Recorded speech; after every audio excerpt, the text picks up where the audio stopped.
मेरी भवबाधा हरो राधा नागरीशाम, तुम्हारी कृपा कटाक्ष से सुलभ हो धन्य जना। पूर्ण ब्रह्म परमात्मा की प्यारी सखियां इस संसार में खेल देखने के लिए आई हुई हैं, और इस खेल देखने के लिए आने से पहले पूर्ण ब्रह्म परमात्मा के हृदय में जो अक्षर ब्रह्म को और सखियों को खेल दिखाने की जो एक ठान ली हृदय में, वही महाकारण है। अक्षर ब्रह्म को और सखियों को जो खेल देखने की इच्छा हुई, वही इच्छा संसार का कारण बना। और ये संसार कार्य जगत है, जहाँ पर ब्रह्मात्माएं सर्वप्रथम ब्रज लीला का दर्शन करने के लिए गोपियों के रूप में प्रकट हुई। 11 वर्ष 52 दिन तक ब्रह्मात्माओं ने वहाँ पर बाल लीला का अनुभव किया, बाल लीला का दर्शन किया, सेवा किया। पूर्ण ब्रह्म परमात्मा का आवेश उस बाल लीला में नित्य विराजमान होने के कारण से 12,000 ब्रह्मात्माएं उसी स्वरूप में किशोर स्वरूप का दर्शन करती थी। तत्पश्चात योग माया मंडल में सखियों को लेके गए, और योग माया मंडल में अनंत काल तक पूर्ण ब्रह्म परमात्मा ने किशोर लीला की। ब्रह्मात्माओं को भी खूब लाभ हुआ, और अक्षर ब्रह्म ने भी देख लिया कि अनुभव किया कि पूर्ण ब्रह्म परमात्मा अपने दिव्य धाम में किस प्रकार से लीलाएं करते हैं। तो अक्षर ब्रह्म की इच्छा भी पूरी हो गई। अब ब्रह्मात्माओं के हृदय में विस्मृति की इच्छा थी, क्योंकि ब्रजमंडल में, रास मंडल में कभी भी किसी क्षण ब्रह्मात्माओं ने अपने प्रियतम को नहीं भूला था। तो हम तो नहीं भूले, इस प्रकार से ब्रह्मात्माओं के हृदय में आया। तो इस तृतीय ब्रह्मांड की रचना हुई, जहाँ पर पूर्ण ब्रह्म परमात्मा ने अपने आवेश देकर श्यामा जी महारानी को सुंदरबाई के हृदय में अवतरित करके सदगुरु धनी श्री देवचंद्र जी महाराज के रूप में प्रकट किया। और उन्होंने अनेक प्रकार से शास्त्रों का खोज किया, अनेक साधनाओं को खुद अपना करके खोज किया, और श्रीमद् भागवत महापुराण के अंतर्गत दिव्य लीलाओं का श्रवण किया, और पूर्ण ब्रह्म परमात्मा से प्रार्थना की, और दर्शन मिला, निज नाम महामंत्र मिला, और खेल देखने की मूल कारण से लेकर सारे खेलों का दर्शन हुआ। तत्पश्चात इंद्रावती के हृदय में आकर विराजमान हुए, और इंद्रावती सखी महामती श्री प्राणनाथ जी महाराज ने जागने की लीला को, आत्म जागृति की लीला को आगे बढ़ाया, और आज तक हम उनकी दिव्य लीलाओं का श्रवण कर रहे हैं।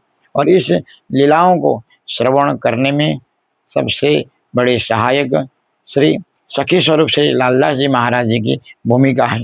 उन्होंने महामती श्री प्राणनाथ जी महाराज की आज्ञा में रह करके मूल परम धाम, महाकारण, कारण और कार्य जगत की 3 लीलाओं का अपने ग्रंथ में वर्णन किया है।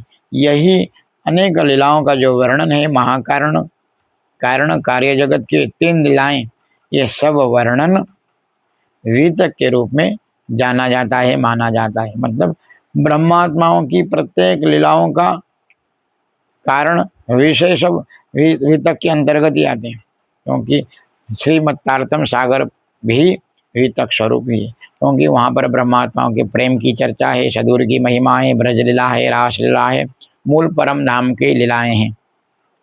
इसलिए मूल रूप में तारतम सागर ही वितक है। और इस संसार में ब्रह्मात्माएं आने से पहले अनेक शास्त्रों में संकेत किया गया है कि ब्रह्मात्माएं आएंगी।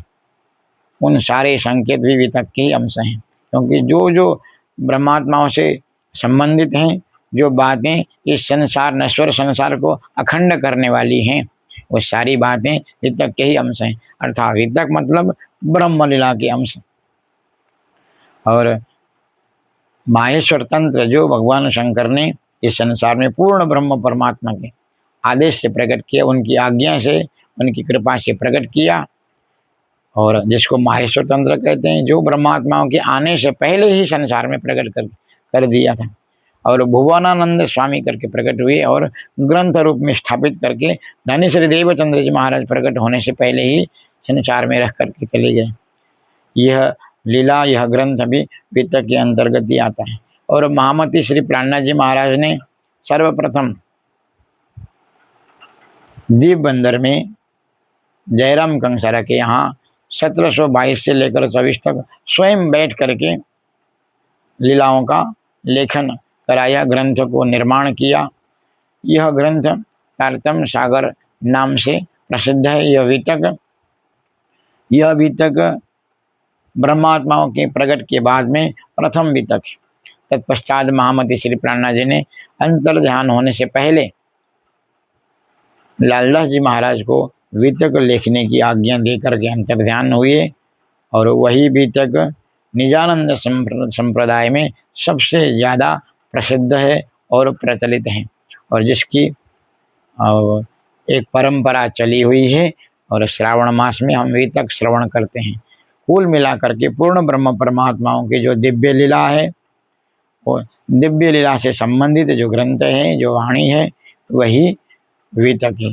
चाहे मूल परम धाम के महाकारण से लेकर के संसार की सारी लीलाओं को बताते हुए, ब्रह्मात्माओं के लक्षण बताते हुए, उनको पाने का मार्ग बताते हुए, और ब्रह्मात्माओं का इष्ट, इष्ट का नाम, इष्ट का स्वरूप, इष्ट की लीलाएं, और पूर्ण ब्रह्म परमात्मा श्री कृष्ण का धाम, ये सब बातों का जो निश्चय हो गया हो, ये सारी बातें वितक के अंतर्गत ही आते हैं।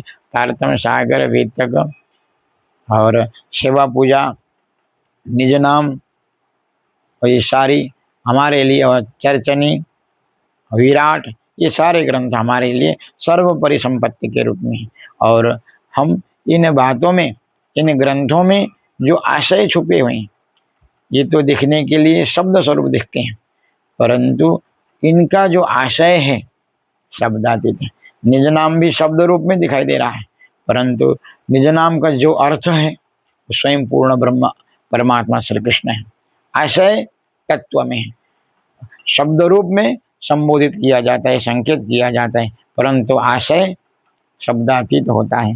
इस विषय को, इस बात को, इस गहनता को अच्छी तरह से हमें जानना चाहिए, और हम किसकी आराधना कर रहे हैं इस बात को भी भली भांति जानना चाहिए, और उसी तत्परता के साथ में हमें सावधान होकर के नाम जप करनी चाहिए, और सेवा करनी चाहिए, और हमें प्रार्थना करनी चाहिए, और उनके प्रेम को, परमात्मा के प्रेम को, सेवा को पाने की इच्छा रखनी चाहिए, जो पाने के बाद में फिर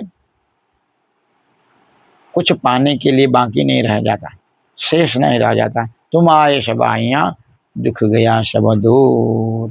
इस प्रकार से वितक का प्रारंभ हुआ है। इस वर्ष भी हम जहाँ तक हो सके संक्षिप्त रूप से वितक श्रवण कराने का कोशिश करते हैं। यही सद्गुरु की सेवा है, और इसी में प्रसन्नता है। यही हमारी संपत्ति है। सुननी चाहिए, सुनानी चाहिए, और घर में जहाँ तक हो पाठ करना चाहिए, और हमें प्रार्थना करना चाहिए कि ये जो वचन हैं, शब्दों में जो दिख रहे हैं, यह तो शब्दातीत लीलाएं हैं। हमें कुछ भी समझ में आ जाए, जरा सा भी समझ में आ जाए, हमारे लिए जीवन में कृतार्थ का कारण बनेगा, हमारा जीवन चरितार्थ होगा। इस बात को हमें समझना चाहिए। हम जिस प्रकार से देख रहे हैं, समझ रहे हैं, यह पर्याप्त नहीं है, और भी ज़्यादा समझना बाकी है। जो समझ दर्शन की ओर ले जाता है, समाधि की ओर ले जाता है, समाधान की, आत्म समाधान की ओर ले जाता है, वही समझ असली समझ है। इसलिए हमें उसी तत्परता के साथ में, उसी समझ के साथ में हमें आगे बढ़ना है, प्रेम की मार्ग में। कृष्ण कन्हैया लाल की जय। प्रणाम।